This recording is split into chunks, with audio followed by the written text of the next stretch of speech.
Student, আশা করি তোমরা ভালো আছো, আমিও ভালো আছি। চলে এলাম আজকে আবার আরেকটা নতুন ক্লাস নিয়ে তোমাদের সামনে। তোমাদের থার্ড সেম মেজর বেঙ্গলি ভাষা বিজ্ঞান ও ভাষাতত্ত্ব থেকে পর যে আলোচনাগুলো রয়েছে আমি সেগুলো পরপরই করছি।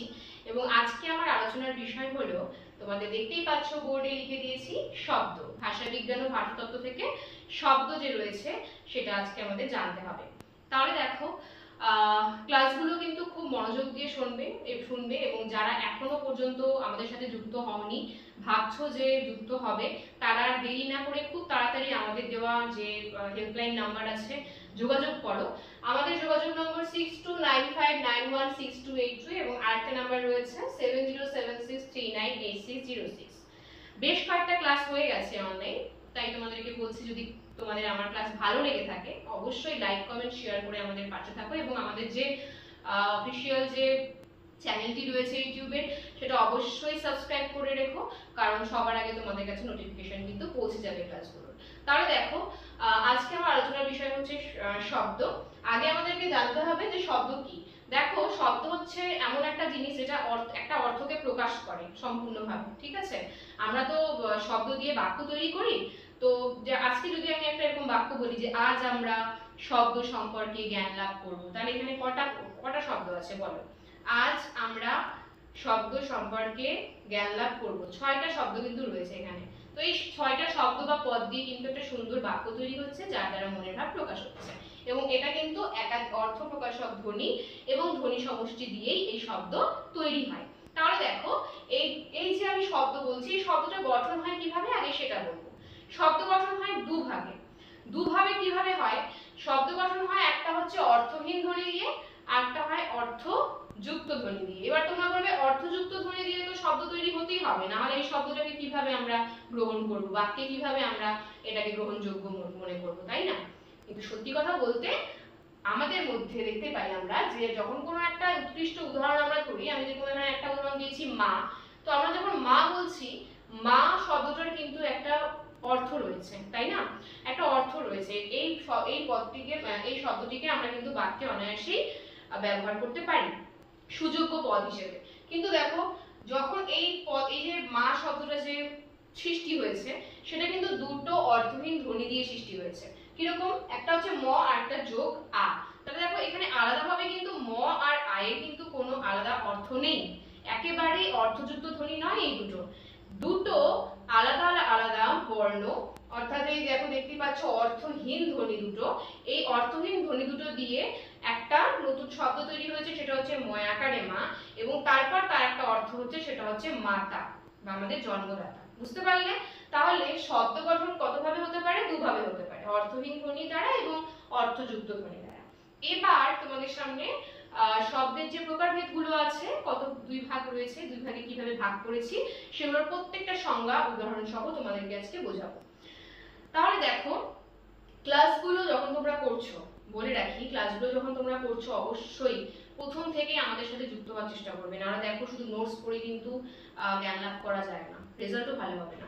প্রথম থেকে ক্লাসে থাকবে এবং প্রত্যেকটা ক্লাস করবে। তোমাদের আজকে 1 তারিখ, তোমাদের আজকে থেকে ক্লাস পুরোপুরি শুরু হয়ে গেছে। তোমাদের নোটস দেওয়া হবে, ঠিক আছে? তোমাদের যে সাপ্তাহিক ক্লাসগুলো আছে সেগুলো নেওয়া হবে। শুধুমাত্র বাংলা নয়, প্রত্যেকটা সাবজেক্টের ব্যবস্থা আছে। প্রত্যেকটা সাবজেক্টের জন্য অভিজ্ঞ টিচাররা রয়েছে, শিক্ষক শিক্ষিকারা রয়েছে। তাদের সাথে তোমাদের যোগাযোগ করতে হবে। এই নাম্বারে যোগাযোগ করলেই তোমরা সমস্ত কিছু জানতে পারবে। এবং তোমাদের আরো যারা রয়েছে আশেপাশে, তোমাদের ভাই বোন রয়েছে যারা ফার্স্ট সেমিস্টারে পড়ে, ঠিক আছে, তাদেরকেও তোমরা বলবে, সুযোগ করে দেবে আমাদের সাথে যুক্ত হওয়ার জন্য।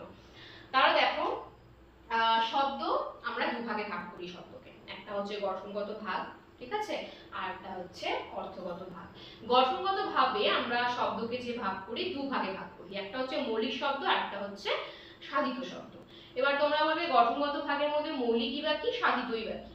দেখো, সহজভাবে তোমাদের সামনে বলছি। মৌলিক শব্দ হচ্ছে সেগুলো যে শব্দগুলোকে কখনো আমরা বিশ্লেষণ করতে পারি না, ঠিক আছে? যেরকম দেখো, মা, বাবা, ভাই, বোন, এছাড়াও কিছু এমন সরনাম যেগুলোকে আমরা কখনো কি করতে পারবো না, বিভাজন করতে পারবো না, ভাগ করতে পারবো না, সেগুলোকে বলা হবে হচ্ছে মৌলিক শব্দ। আরেকটা কথা মনে রাখবে, মৌলিক শব্দকে কিন্তু আমরা সিদ্ধ শব্দ বলে থাকি। এরপরে আছে সাধিত শব্দ। সাধিত শব্দ কিভাবে তৈরি হয় বলতো? সাধিত শব্দ সবসময় ধাতুর সঙ্গে বসে। ধাতু বা কোনো শব্দের পরে বসে এটা প্রত্যয়ের মতো কাজ করবে, প্রত্যয় যোগে কিন্তু এটা ব্যবহৃত হবে। ধাতু বা শব্দের সঙ্গে প্রত্যয় যোগ হবে, তারপরেই কিন্তু আমাদের সাধিত শব্দ তৈরি হবে। যেমন উদাহরণ দিচ্ছি, দেখো রাজবাড়ি। রাজবাড়ি কিন্তু একটা সমাসবদ্ধ পদ, ঠিক আছে, আর দায়িত্ব এখানে কিন্তু প্রত্যয় রয়েছে। সুতরাং দুটো আলাদা আলাদা উদাহরণ দিয়েছি আমি, যেহেতু আমি বললাম ধাতু ও শব্দের সাথে প্রত্যয় যোগে ব্যবহৃত হয়, তো দুটো উদাহরণ তোমাদেরকে দুভাবে দিলাম, একটা হচ্ছে সমাসবদ্ধ পদ হিসেবে আর একটা হচ্ছে প্রত্যয় হিসেবে। এবার চলে আসো আমাদের অর্থগত ভাগে। অর্থগত ভাগে তিনটে রয়েছে অর্থগত ভাগ। একটা হচ্ছে তোমাদের যৌগিক শব্দ, রূঢ় শব্দ, আর একটা যোগ রূঢ় শব্দ, একটা রূঢ় আর একটা যোগ রূঢ়। দেখো যৌগিক শব্দ কি? যেসব শব্দের ব্যুৎপত্তিগত এবং প্রচলিত অর্থ একই থাকে তাকেই কিন্তু বা সেই সব শব্দকেই কিন্তু বলা হয় যৌগিক শব্দ। আমরা জানি একটা শব্দের ব্যুৎপত্তিগত অর্থ থাকে, প্রচলিত অর্থ থাকে। তোমরা ছোটবেলায় পড়েছো যে একটা শব্দের মধ্যে দুটো অর্থ থাকে, একটা ব্যুৎপত্তিগত অর্থ আর একটা হচ্ছে প্রচলিত অর্থ। এখানে ব্যুৎপত্তিগত এবং প্রচলিত অর্থ একই থাকবে, কোনো আলাদা থাকবে না, যেটাকে আমরা বলবো হচ্ছে যৌগিক শব্দ। উদাহরণ দিয়েছি মালগাড়ি এবং বৃক্ষ শাখা, ঠিক আছে। এরপর দেখো রূঢ় শব্দ। রূঢ় শব্দটা কি? দেখো যেসব শব্দে আমরা দেখতে পাই যে ব্যুৎপত্তিগত অর্থ আর হচ্ছে প্রচলিত অর্থের মধ্যে কোনো মিলই নেই, একেবারেই আলাদা, সেই সব শব্দকে আমরা বলবো হচ্ছে রূঢ় শব্দ। যেরকম ধরো একটা উদাহরণ দিচ্ছি তোমাদেরকে, একেবারে সাধারণ নর্মাল একটা উদাহরণ। হরিণ। হরিণ মানে আমরা এখন সবাই জানি কি, যে হরিণ হচ্ছে একটা পশু, কিন্তু হরিণ কথার অর্থ কিন্তু কি ছিল বলতো? হরিণ কথার অ্যাকচুয়াল অর্থ হচ্ছে হরণ করে যে, কিন্তু এখানে ব্যুৎপত্তিগত অর্থ আলাদা হয়ে গেছে, প্রচলিত অর্থ কিন্তু এখন আমরা এটাকে পশু বলি। তাহলে দেখো কি হলো, শব্দটা এমন শব্দ যেটাকে আমরা রূঢ় শব্দ বলছি, যার ব্যুৎপত্তিগত এবং প্রচলিত অর্থ একেবারেই এক নয়, আলাদা। এরপরে রয়েছে যোগ রূঢ় শব্দ। যোগ রূঢ় শব্দটা কি বলতো? যেসব শব্দগুলোকে আমরা দেখতে পাই যে এর অনেকগুলো অর্থ আছে অলরেডি, কিন্তু যে কোনো একটা প্রচলিত অর্থ আমরা প্রাধান্য দিব, সেই একটাই প্রচলিত অর্থকে আমরা বলবো হচ্ছে, যে অর্থটা প্রকাশ পাবে আর কি প্রচলিত, সেটাকে আমরা বলবো যোগ রূঢ় শব্দ। এটারও ব্যুৎপত্তিগত অর্থ আছে, কিন্তু ব্যুৎপত্তিগত অর্থকে প্রাধান্য দেওয়া হয় না, প্রচলিত অর্থকে প্রাধান্য দেওয়া হয়, তাকেই বলা হয় যোগ রূঢ় শব্দ। উদাহরণ কিরকম দিচ্ছি দেখো, যদি ধরে নাও তোমাদের একটা উদাহরণ দিচ্ছি, পঙ্কজ। হ্যাঁ, পঙ্কজ মানে তোমরা বলবে যে পদ্ম, যেটা আমরা জানি প্রচলিত অর্থ পদ্ম, কিন্তু পঙ্কজ শব্দের আরো অর্থ আছে, যেরকম পাকে জন্মায় যে, মানে কাদায় জন্মায় যে। কাদায় তো অনেক কিছুই জন্মায়, শ্যাওলা, এটা ওটা অনেক কিছু, কিন্তু আমরা প্রচলিত অর্থ কোনটাকে নিচ্ছি বলতো? পঙ্কে জন্মে যে, অর্থাৎ পদ্ম। পদ্মই হচ্ছে পঙ্কজের প্রচলিত অর্থ, যেটা প্রাধান্য পাচ্ছে, আর কিন্তু অন্য কোনো অর্থ প্রাধান্য পাচ্ছে না। আরেকটা যদি উদাহরণ দিয়ে তোমাদেরকে বোঝাই যোগ রূঢ় শব্দ, তারা ধরে নিতে পারো রাজপুত্র।